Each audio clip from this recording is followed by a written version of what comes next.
শিক্ষামন্ত্রী ফার্মের মুরগি কাকে বলেছেন, কোথায় বলেছেন কেউ জানে না, কেউ দেখে নাই, কিন্তু রাস্তা অবরোধ করছেন। অবরোধ করার সময় দেখলাম তারা প্রতিষ্ঠানের শিক্ষার্থী নন, তারা পরীক্ষার্থী নন, বিভিন্ন জায়গা থেকে বিভিন্ন জায়গায় এসে আমাদের সরকারকে অস্থিতিশীল করতে চান।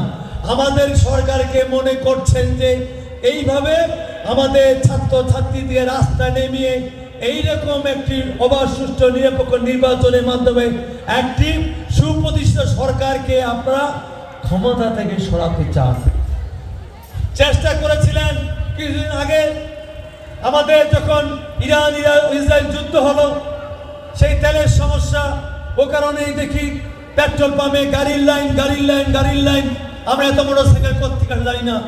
মাননীয় প্রধানমন্ত্রী তারেক রহমানের কারিজমাটিক নেতৃত্বের মাধ্যমে উনি যখন সংসদে সরকারি দল থেকে 5 জন, বিরোধী দল থেকে 5 জন করে সদস্য নিলেন, 2 দিন পরে অটোমেটিকলি ওই পেট্রোল পাম্প থেকে সেই মোটরসাইকেলের গাড়ির লাইন উধাও হয়ে গেল।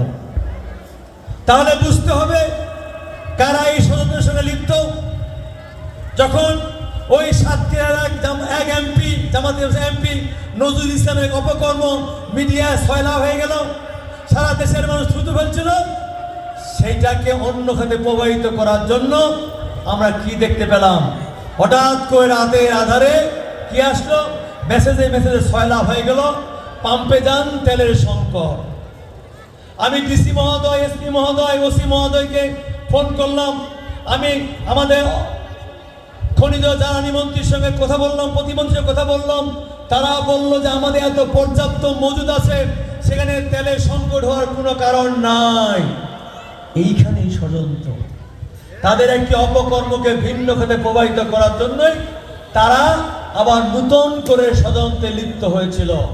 প্রিয় ময়দানদিঘিবাসী, আমরা বলতে চাই এই সরকার ৭১-এর যেমন চেতনাকে ধারণ করে, ঠিক ২৪শে জুলাইয়ের চেতনাকে ধারণ করে এই সরকার গঠন হয়েছে। কাজে এই সরকারের বিরুদ্ধে এই সমস্ত অপকর্ম, অপপ্রচার, এইভাবে সরকারের কর্মকাণ্ডকে ব্যাহত করার জন্য, সরকারকে বিভিন্নভাবে বিতর্কিত করার জন্য, সরকার ইমেজকে ক্ষুণ্ণ করার জন্য যতই অপকর্মে লিপ্ত হন না কেন, জাতির সামনে কিন্তু আপনাদের চরিত্র প্রকাশিত হয়ে যাবে। কাজে মেসেজ ক্লিয়ার, আমাদের মাননীয় প্রধানমন্ত্রী শুধু এইখানে নয়, উনি যে ৯,৩৮,০০,০০০ টাকা বাজেট দিয়েছেন, সেই বাজেট দিয়ে উনি প্রমাণ করেছেন উনি বাংলাদেশকে আগামী দিনে কোথায় নিয়ে যেতে চান। এইবার সংসদে প্রথম মাননীয় প্রধানমন্ত্রী অর্থমন্ত্রীকে অনুরোধ করছেন, আমার এইসব দ্রব্যের মূল্য কমাতে হবে, ট্যাক্স কমাতে হবে, যেটা বিরোধী দলের নেতা বলার কথা। আমাদের মাননীয় প্রধানমন্ত্রী বক্তব্য শেষ হলে বিরোধী দলের নেতা তার চেয়ার থেকে উঠে আসে, মাননীয় প্রধানমন্ত্রীকে কংগ্রেচুলেট করেছেন। এটাই বিএনপি, এটাই তারেক রহমান, এটাই খালেদ শীষ।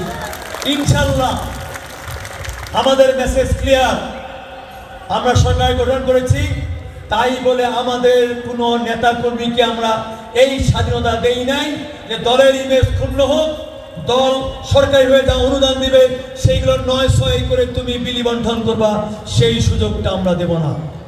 আমাদের মেসেজ ক্লিয়ার, দল করতে গেলে দলের ইমেজ অক্ষুণ্ণ রাখতে হবে, দলের ইমেজ বৃদ্ধি পায় সেই কর্মকাণ্ড করতে হবে।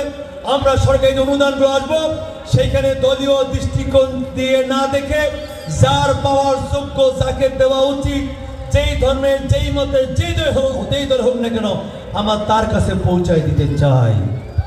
ঠিক তদ্রুপ চাকরি ক্ষেত্রে মেয়েরা বলতে চাই, এখানে ঘোষণা দিয়ে যাচ্ছি, এই আমার নির্বাচনী এলাকায় যে কোনো সরকারি দপ্তরে, যে কোনো সংস্থায়, যে কোনো কর্পোরেটে ইনশাল্লাহ তোমরা লিখিত পরীক্ষায় উত্তীর্ণ হবা, তোমার চাকরি দেওয়ার চেষ্টা করব, এবং চাকরি দেওয়ার ক্ষেত্রে কোথাও কোনো জায়গায় 1টি টাকা উৎকোচ দিতে হবে না।